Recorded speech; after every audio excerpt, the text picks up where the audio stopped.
Hi, I'm making a quirky game where you make questionable financial decisions. Basically, you need to manage your debt versus your real money in a certain amount of turns.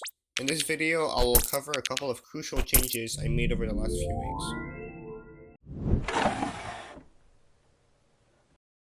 Before starting anything, I went around trying to fix as many bugs as possible. For example, you could select multiple cards at a time, you could buy stuff with the pouch by swiping by, and the info buttons were annoying since they disappeared right as you were about to click them. I also fixed a bunch of spelling mistakes, notably in the description of the controller items and the trophy items.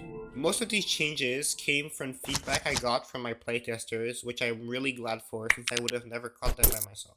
If you find anything wrong or weird or any problems when you play, you can always let me know either in the comments of this video or on the itch.io page. Anyways, I got rid of most of these annoying things and I started work on the overhaul.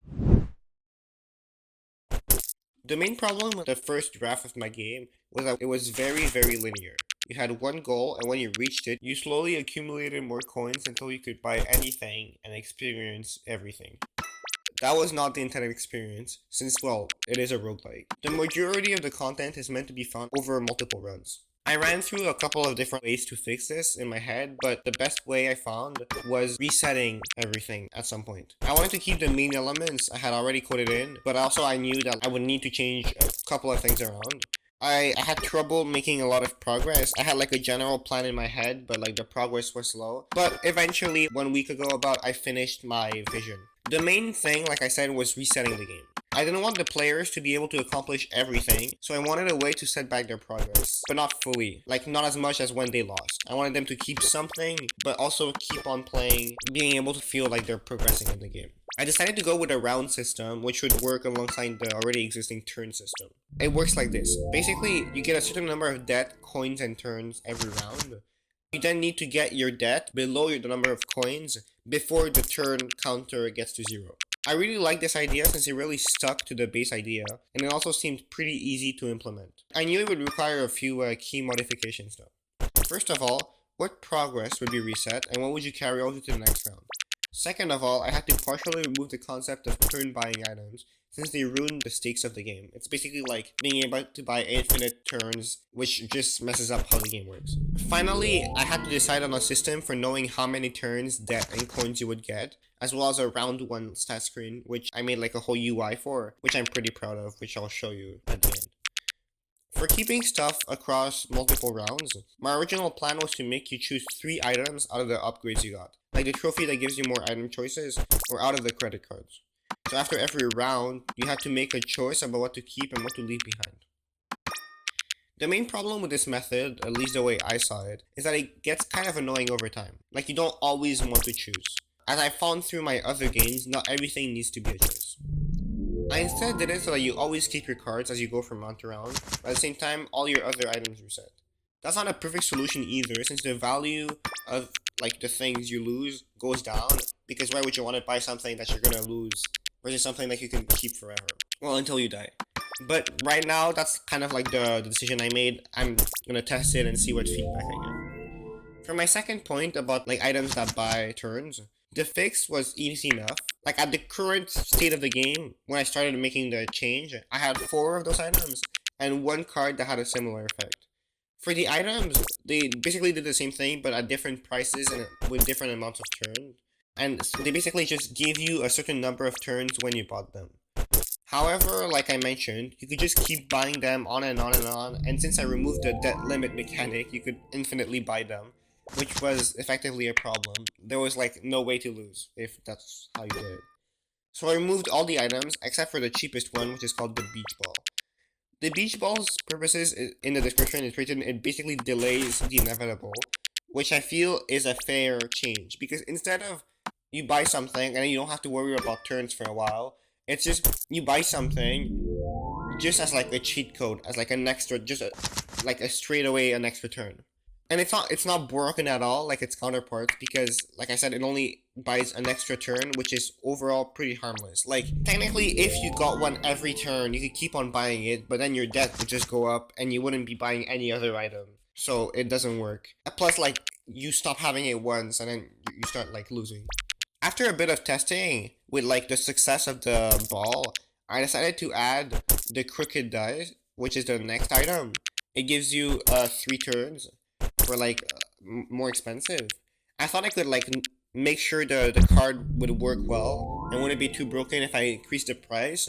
But since there's no debt limit, the price only blocks players from buying it like so far, especially when it's turns. Because since it's turns, you can keep on buying it, and like the money isn't gonna matter until you lose, and you're not gonna lose if you keep buying turns. Speaking of like removing items, I also took out the debt sponge, which is like an item that removed all your debt. It worked for the original version. That was like the best way to like progress, but that's not how the game works anywhere. And finally, I talk about the card. There was a card.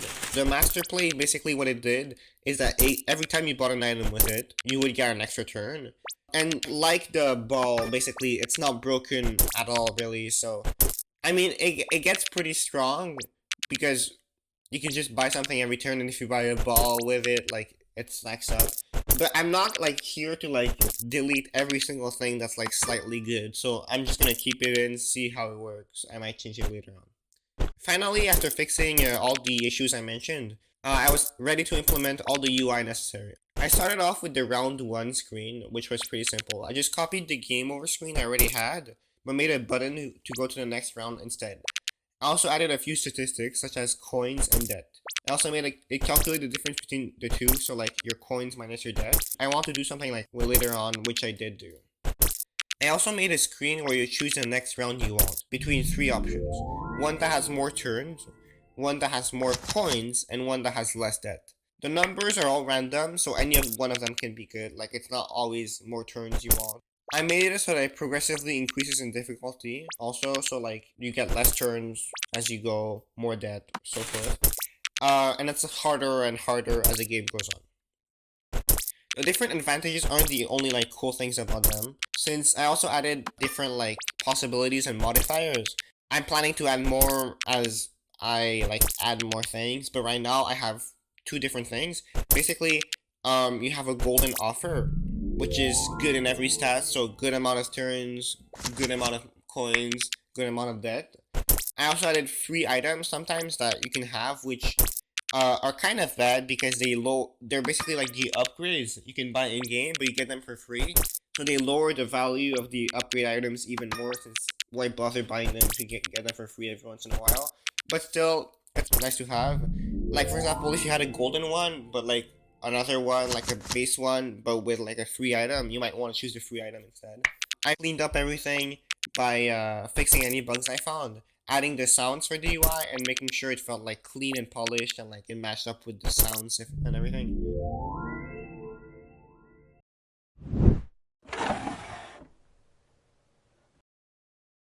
As of right now, I'm pretty happy with the state of my game.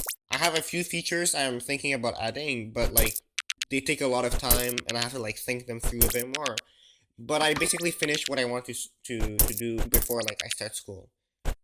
As a final change, I made it so that the difference between your coins and your debt at the end of each round is added to your coins in the next round. So that means that, say you have 50 coins and like 40 debt, the difference would be 10. So then next round, automatically all the offers would have 10 extra coins.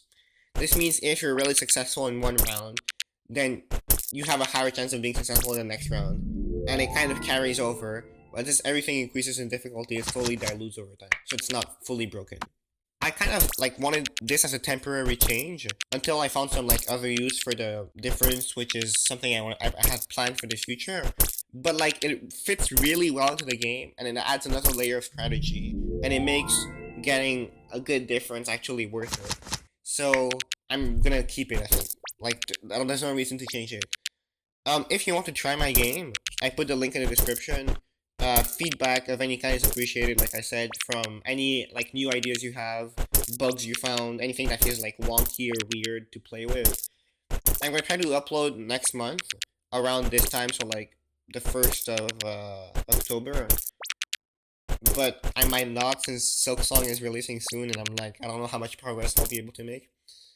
But anyways, thank you for watching, and I'll see you next time.